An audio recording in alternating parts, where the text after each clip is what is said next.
voilà, installez-vous, Patrice, tournez-vous quand même. Parce oui, que je me tourne, oui. Eh ben, Voilà, non, ouais. mais attendez, il Ouais. l'a fait, il l'a fait. Romden, vous étiez à quel poste? Hein? Devant votre poste. à J'étais la devant maison. le poste.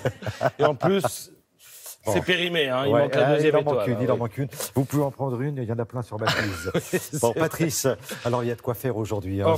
Et on va se régaler, évidemment, avec les unes de tous les journaux que vous allez peut-être lire ce matin. Oui, et j'ai envie de vous dire, achetez le journal, il vous en coûtera entre 1 € et 2,60 €, suivant les titres, mais vous tiendrez un bout de bonheur, quelque chose de rare, quelque chose d'indicible, le témoignage éternel d'une France qui s'aime, qui rit, qui suinte d'un bonheur profond dont la sauvagerie le dispute à la beauté. Encore, hurle Libération à la une ce matin, sans doute la meilleure des unes. Oui, achetez le journal national, le journal régional, celui du Nord, celui du Sud, le journal de la France des villes ou celui de la France des champs, le journal de la France qui s'aime à la folie. Elle le crie à tue-tête et d'une seule voix. Certains journaux n'ont jamais aussi bien porté leur nom que ce matin. Hein. Voyez, l'Union. Ce journal surgit des ténèbres de la guerre, fondé par des résistants qui remercient le patron et lui fait un triomphe. Voyez l'Équipe, autre journal fondé par un autre résistant, dont les héritiers se gardent de toute récupération. Cette victoire est belle parce qu'elle n'a jamais été aussi peu politisée, écrit Jérôme Casadieu. Non, il ne faut pas attendre de nos Bleus qu'ils supportent le destin national, plus que de raison. Non, il ne faut pas les ériger en modèle de vertu ou d'intégration sociale, quand bien même ils envoient un message d'espoir et à des millions de jeunes Français qui ne sont pas nés avec une cuillère en argent dans la bouche, conclut l'éditorialiste. Mais demander à la presse française de ne pas tout politiser, c'est décidément parfois trop demandé.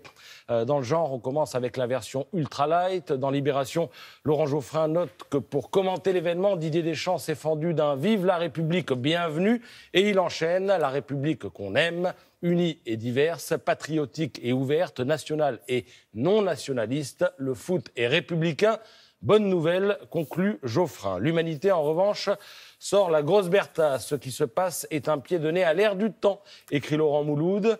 À l'heure où les discours xénophobes fleurissent, ce sont des enfants d'immigrés qui portent haut les couleurs du pays. À l'heure où certains font l'éloge des premiers de cordée, eh bien, c'est bien la solidarité de groupe qui a gagné. À l'heure où le gouvernement enterre un ambitieux plan banlieue et néglige le sport amateur, c'est bien de ces territoires méprisés qu'ont surgi les héros en short d'aujourd'hui. Fin de citation. Alors des héros, le Figaro est bien d'accord, des héros dont le pays ferait bien de s'inspirer, selon Yves Tréhard, pour qui on a assisté hier au triomphe de l'exigence. Les Bleus n'ont pas gagné par hasard, écrit l'éditorialiste. Dans les coulisses de l'exploit, des années d'efforts, d'abnégation, de réflexion ont été nécessaires, à milieu de la tentation égalitariste qui envahit notre société. Ces virtuoses ont d'abord été sélectionnés pour la qualité de leur travail, leur talent, leur intelligence tactique. Ils ont été détectés dès leur plus jeune âge avant d'être formés puis élevés dans la culture de la gagne. Leur succès est donc celui d'une éducation d'excellence à la française. On aimerait voir ce modèle transposé en tout domaine, à tous les enfants, sur tout le territoire. On souhaite que cet état d'esprit volontaire, exigeant, élitiste même, eh bien, se diffuse dans l'ensemble de la population. Et très rare de conclure, si la victoire ouvrait la voie à une ambition collective, eh bien, celle du dépassement de soi, eh bien, la magie serait totale. Dans la Croix, François Hernanvay ne dit pas autre chose. La joie et l'énergie que procure cette prouesse sportive constituent désormais un capital précieux qu'il faudra préserver, écrit-il. Alors comment ? Avec quelle garantie de succès ? Mystère.